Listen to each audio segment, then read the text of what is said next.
All right, since this is a new topic for everybody, we're going to go back over the information that you've already looked at through the textbook websites.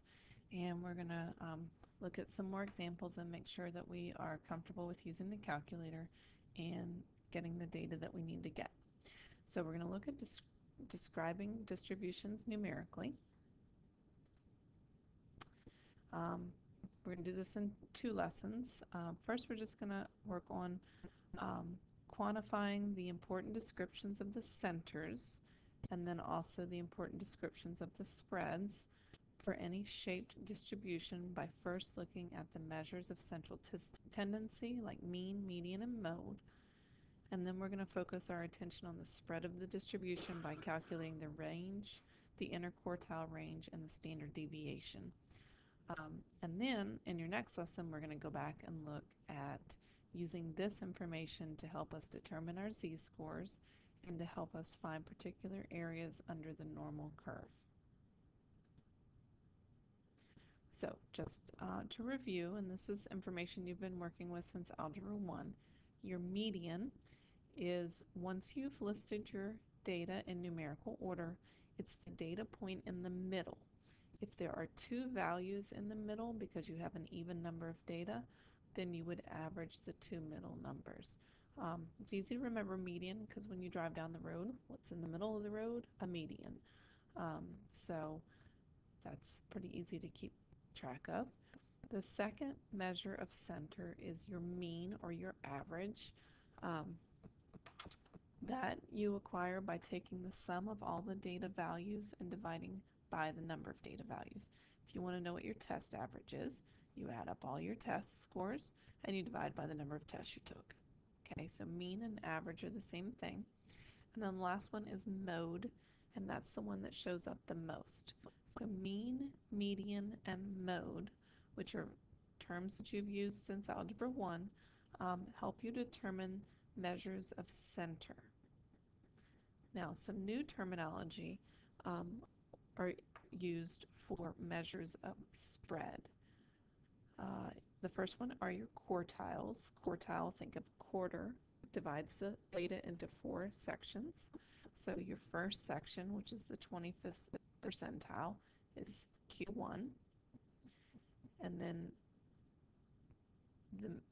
from the 25th to the 50th percentile is your median. Q3 is your 75th percentile, and then that would take you to the end. Your range goes from your maximum value to your minimum value. Your interquartile range is the range between the value at Q1 and Q3. And then the last measure of spread that we're going to use the most is the standard deviation. And what that tells you is how far is an individual value away from the mean of all the values. So whenever we have data that gives us a distribution that may not be nearly symmetrical, what we use is the 5-number summary, which we look at the minimum, our Q1, our median, our Q3, and our max.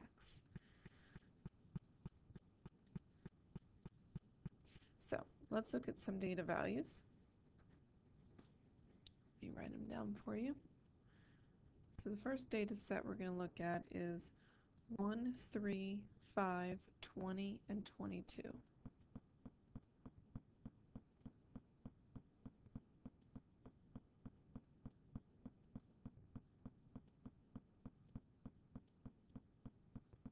Okay, so you'll notice this data set has 5 data in it. They are in numerical order, so it's easy to identify what our minimum and our maximum are.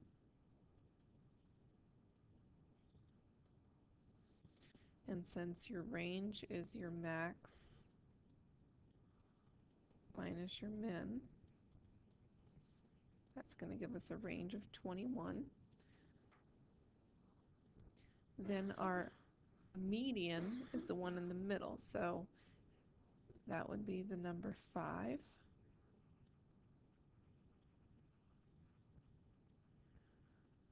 Our Q1 would be, if you look at the data below our median and our data above our median, and then you go in the middle of those numbers. Q1 would be 2, and Q3 would be 21. And so your IQR is your Q3 minus your Q1, which would give us an interquartile range of 19. Okay.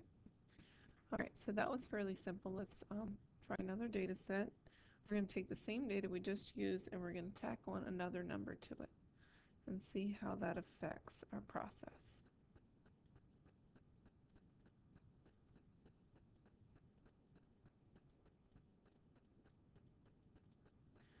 Okay, so again, our data set are in order numerically, so we can figure out our minimum and our maximum, and then we can subtract those to get our range. Now, when you go to identify the middle, since this is an even set of data and there are 3 on the low end and 3 on the high end, the middle would be right here in between 5 and 20. So what you would do is you would have to average 5 and 20. So 5 plus 20 is 25, divided by 2 would give us a median of 12.5. So it's possible to get values in your 5-number summary that don't actually exist in your data set. Okay, so then we're going to look at the lower half and take the median of that, which would be 3. That's your Q1. Look at our upper half. 22 is our Q3. And your interquartile range would be the difference between those, which in this case is going to be 19. Okay. All right, let's try one more by hand. Let's do 1, 3, 5. We're just using the same data set. 20, 22, 40. We're going to put another 40 in there, and we're going to put a 50 in there. Okay, so we still have an even amount of data.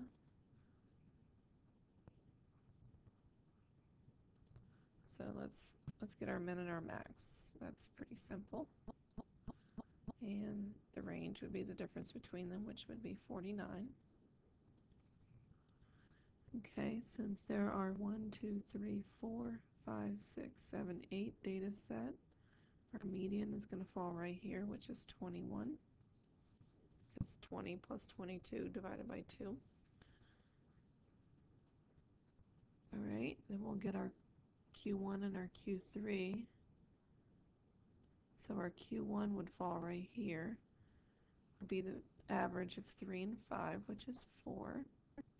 And our Q3 would fall right here, which is halfway between 40 and 40, which is 40, giving you an IQR of 36. So hopefully from these 3 examples you are able to determine how to do each of these by hand, although that won't be necessary because our calculators are able to do this for us, and that's what I'm going to do with data set 4. On data set 4, we take the numbers 1, 3, 5, 20, 22, 40, 40, 50, and we're going to tack on the 140 to that. First thing you should do is find the stat key on your calculator. Choose 1 for edit. Now you may or may not have data in that list 1. If you do, you want to arrow all the way up to the top so that L1 is highlighted, and you need to hit clear and then enter. Then to load the data in, you'll arrow back down and you just start typing in each of the values. 1, enter, 3, enter, 5, enter, 20, enter, 22, enter, 40, enter, 40, enter, 50, enter, and 140, enter. So once you load in the data in your L1, check to make sure you've got everybody in there, you haven't left anybody out. Sometimes it's easy to mistype something, so so you do want to double check it. Then just hit second quit and you'll leave that list. And you should be back on your home screen. Now, as far as getting the data we want, go back to your stat menu, choose option arrow over till you highlight the word calc, and then choose the very first one that says one variable statistics. It actually says one bar stats, but that's what it stands for, one variable statistics. When you choose that and hit enter, you should see a screen like this. It has an X bar, bunch of numbers, bunch of letters, and then at the bottom you see an arrow which tells you there's more stuff hiding down there. And when you hit that down arrow, you'll get another screen which has some more data on there. And this is the stuff that we were getting with our 5-number summary. Your minimum X, your quartile 1, your median, your quartile 3, and your maximum X. So there it is. Everything that you need is right there in that one variable statistics.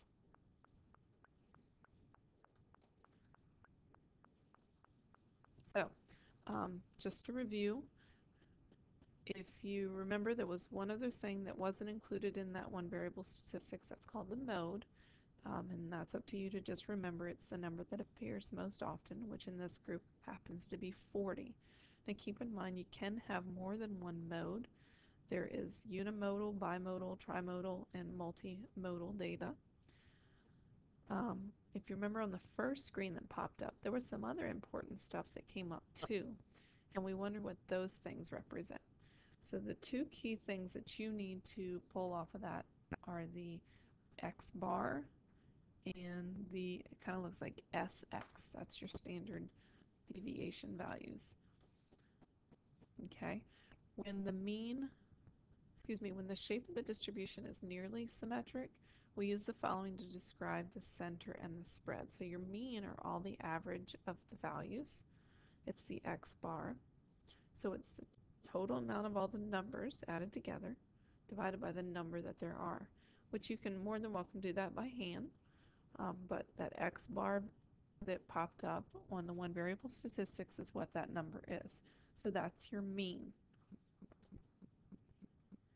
Now deviation is another word for difference between a value and the mean. So the variance, the average of the squared deviations, is when you add them all up, all the squares up, and then that's S squared. Your standard deviation, however, is the square root of that. And that's the term that we use to look at spread. So the S that you saw is the one you want to use for standard deviation.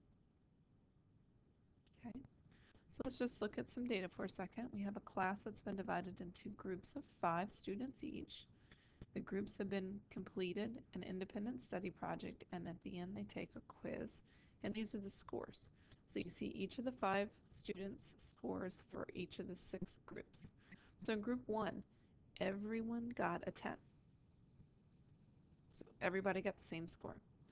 Group 2, everyone got an 8, a 10, or a 12. Group 3, a 0, a 10, or a 20. Group 4, everybody scored differently. Group 5, everybody scored differently. And group 6, everybody scored differently. So let's see how that affects our data. So with all of these cases, your mean for every single one works out to be 10. So in this case, the center alone cannot describe the differences we see between the groups. You can't say everybody did the same, since the mean was 10, because that's not true. So there's also 3 groups that have ranges of 20. Group 1 has a range of 0, because everybody scored the same. Group 2 had a range of 4. 3, 4, and 5 had a range of 20. That means, there were only 20 questions, so that's a pretty wide range. So you can see how far apart the scores are from the mean when you start looking at the range. So the standard deviation for the first group is 0 because everybody scored the exact same. But if you were to calculate the standard deviation for the second group, you would see that you get a 1.41, which is slightly larger, which shows that there's a larger spread to the data values from group 2. So if you were to look at all 6 groups, group 2, remember they were only 8, 10, and 12, but once you got further down, like at group 5, everybody was all over the place. So that had the largest standard deviation of a 9.05. So the standard deviation tells us the most about the data in this case, since the means were all the same and some of the ranges were all the same despite the fact that the scores were all over the place.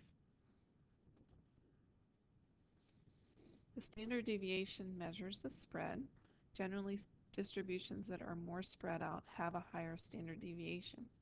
So if you look at this plot of different scores between groups 3 and 4,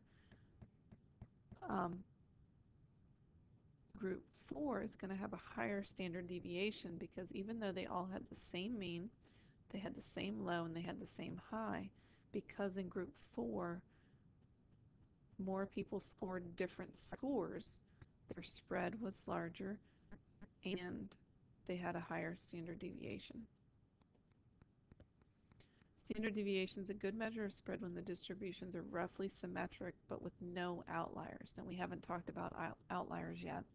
A standard deviation probably isn't a good summary for the spread of group 6. An outlier is an observation that falls outside the overall pattern of the data set. So technically, the way you determine an outlier is you would first use your 5-number summary, determine the interquartile range, multiply that number by 1.5. Now, if you can add that value above your Q3 or below your Q1, if you have numbers that fall outside that range, then that's going to fall in an outlier. For example, if this is my daughter's basketball team and there are 7 kids on the team and most of the kids are young and short and haven't had their growth spurt yet, and they're all about the same height, and then there's this one kid who has already hit their growth spurt and he's super tall. Well, if I was to just take the average of the entire team, my average would seem high, even though 6 out of 7 people on the team are still rather short. This one student or this one kid is causing my average to jump up, so he would be an outlier.